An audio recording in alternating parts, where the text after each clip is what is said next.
In this video we're going to see how one can use a neural network to solve an ordinary differential equation and then also check numerically whether what we are going to set up mathematically makes sense and whether this procedure can break in even simple setups. So this will open up some opportunities for exploring deeper topics in later videos. The problem that we are interested in solving is of this type. So we have a vector field f, and then we have a function phi of t which takes a point in Rd and returns a point in Rd, and this will solve the differential equation associated to this vector field f, which means that the time derivative of phi of t evaluated at an arbitrary x0 in Rd is equal to the vector field f evaluated at phi t applied to x0. Moreover, we know that this function here, which is called the flow map of f, satisfies the initial condition. So phi at time 0 applied to x0 returns x0. So our goal now will be to try to approximate this function phi of t with a neural network of some sort. The difficulty of this approximation problem can change depending on which target we have.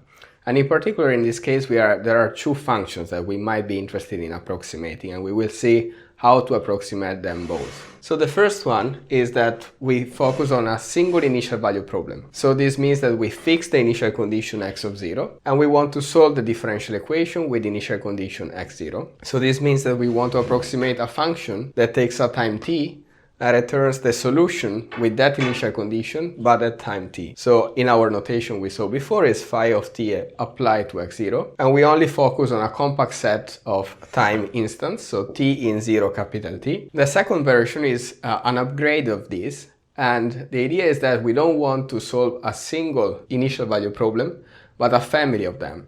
So this means that we don't fix x0, but the goal is to approximate directly the flow map as a function of the initial condition and time into the configuration space or phase space. This means we take x0 t and we map it into phi t x0 as before, but now both x0 and t are allowed to vary, and we want to capture the dependence of phi on both. And typically, to make this feasible as a task, we constrain x0 and t to belong to a compact set. In this video, we are not going too much in the details of what a neural network is. And for our purposes, what we need to think about when we talk about a neural network is nothing else than an arbitrary parametric function. So it's a function n theta which depends on a set of weights, and changing that choice will return a different map. And the goal will be eventually to find some sort of objective function that, when minimized, it will lead us to a good choice of parameters. So going back to the two tasks, the two objectives we saw in the previous part of the video, we have two ways to model the neural network depending on what our goal is. In the case we are only focused on the first setup, the network n theta will take, for a fixed choice of parameter, will take a time instant in our compact set 0t, and return a vector, a point in Rd. In the second case, our function n theta takes inputs in the compact omega times 0t and returns again a point in Rd. There's a quite convenient way to rewrite the condition of a function being the exact solution of a differential equation. Let's say that there is a function phi of t which is the exact solution of the differential equation defined by the vector field f. Then it means that the time derivative of phi t evaluated at a fixed initial condition, x0, is equal to the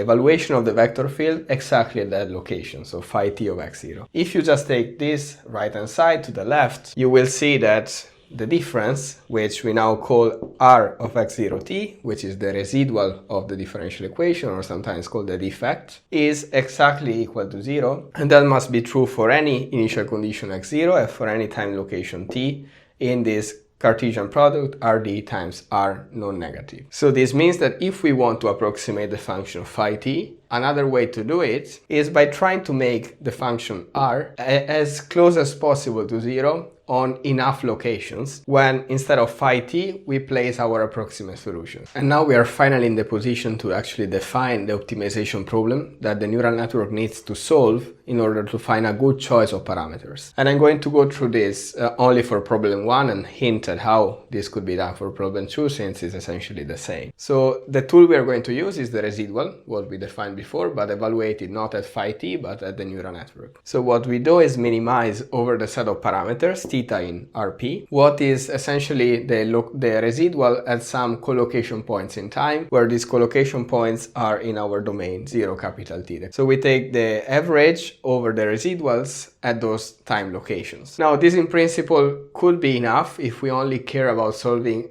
the differential equation for an arbitrary initial condition, but since we want a precise initial value problem, we want n theta at time 0, or t0 if you prefer to start time at a different one, to exactly pass through the target initial condition. So a simple way to do it is to try to penalize with a regularization parameter gamma, which could be quite large, the distance between the network evaluated at time 0 and the initial condition. The idea for problem 2 is exactly the same, but we would have also to sample time, not just time collocation points, but initial conditions x0, j in our compact set omega. Before moving to the numerical experiments, I would like to show also a couple of tricks that one could use to avoid adding the regularization term to penalize the non-satisfaction of the initial condition. The first one is that we are going to rely on two functions. One is a scalar function of time, phi of t, which has the only property of taking the value 0 when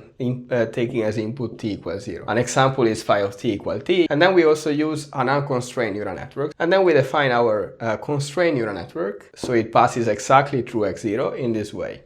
So it's a function of time, it takes x0 and it additively perturbs it with a scaled version of the unconstrained network. In this way, with t equals 0, this part disappears, so only x0 survives. Another option is to define it in a similar way but without using phi of t. So what we do is take x0, add to it the unconstrained network n theta hat, and subtract to it just the evaluation of this n theta hat at 0. So now we have everything we need to play a bit more with some code and with some examples to see if actually everything we have done works to some extent and when it might break down. I think that to understand if a method works or breaks, one needs to start from simple examples. So in this case, we are going to start from a mildly damped harmonic oscillator. So we have q double dot, so the second time derivative of q, plus gamma q prime, q dot, plus q equals 0. So there's really no purpose in using a neural network for this problem.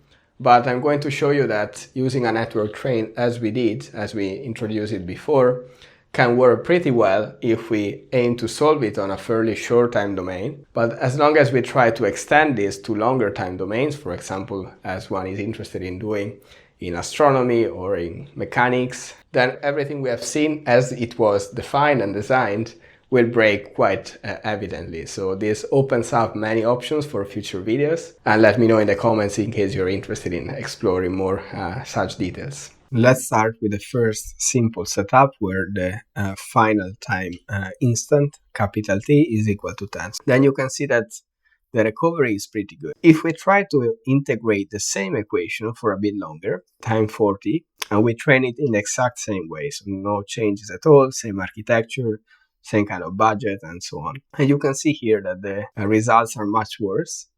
And essentially what happens is that the solution tends to stabilize around a boring 0 solution. So this was just an example that I wanted to show to make it clear that neural networks are very powerful, but they're not magic. They're not able to solve every problem just out of the box. This is not to say that there's no way to use a neural network to solve this equation. There are definitely many ways, and we will see some of them in later videos. But if we train it in the standard way, you can many times encounter issues like the one we have here. Great, so this is the end of this video on the use of neural networks to solve ordinary differential equations and the initial value problems they define.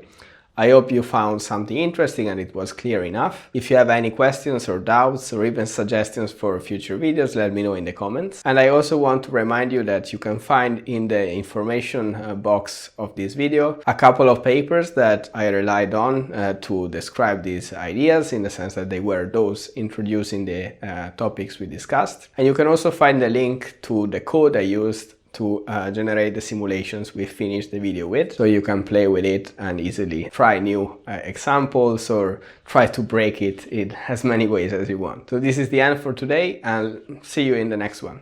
Bye.